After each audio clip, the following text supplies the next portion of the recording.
మనం ఇప్పుడు పదో పాఠం నేర్చుకున్నాం. సూర్యుడు, గ్రహాలు.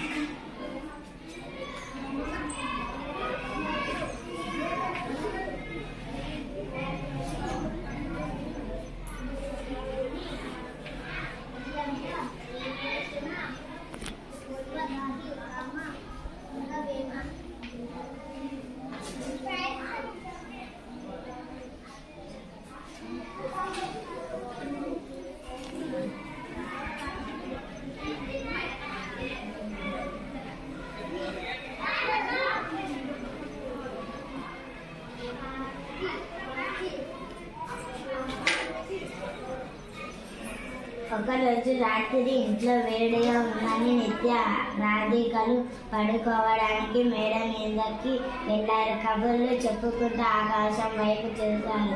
అబ్బా, ఆకాశం ఎంత బాగుందో అంది నిత్య. ఎందుకంటారు నిత్య? ఆకాశంలో చుక్కలు, సూర్యుడు ఉంటారు కాబట్టి. ఆకాశంలో చంద్రుడు, చుక్కలు ఉంటాయి అందుకని. ఆలోచించండి, చెప్పండి. ఆకాశం బాగుందని నిత్య ఎందుకని ఉంటుంది? రాత్రి వేళ ఆకాశంలో చంద్రుడు, చుక్కలు చల్లగా ఉంటుంది కాబట్టి. రాత్రి వేళ ఆకాశంలో ఏమేమి కనబడతాయి?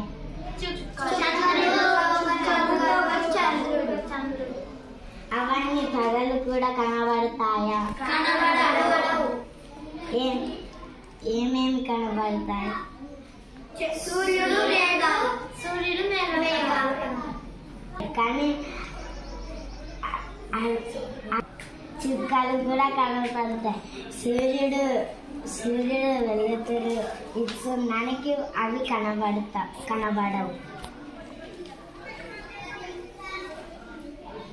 పగటి పూట ఆకాశంలో ఏమేమి కనబడతాయి?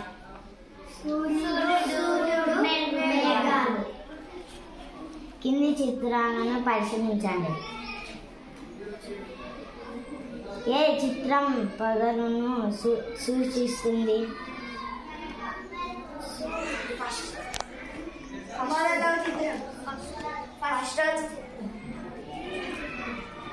నీకు ఏది ఎక్కువ ఇష్టం, పగల రాత్ర? ఎందుకు?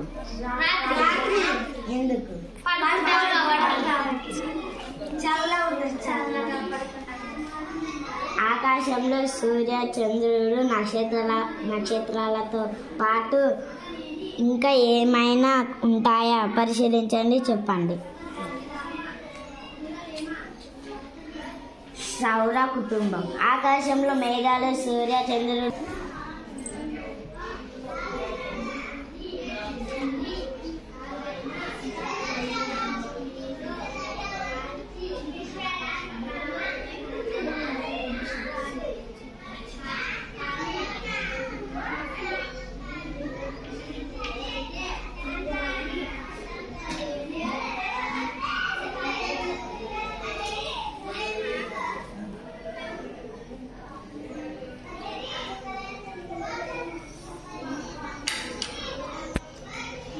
ఆకాశంలో మేఘాలు, సూర్యచంద్రులు, నక్షత్రాలతో పాటు కొన్ని గ్రహాలు, తోకచుక్కలు వంటివి ఉంటాయి.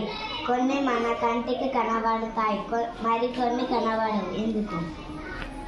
ఆకాశంలో ఏమేమి ఉంటాయి? చుక్కలు, సూర్యుడు, గ్రహాలు, మేఘాలు.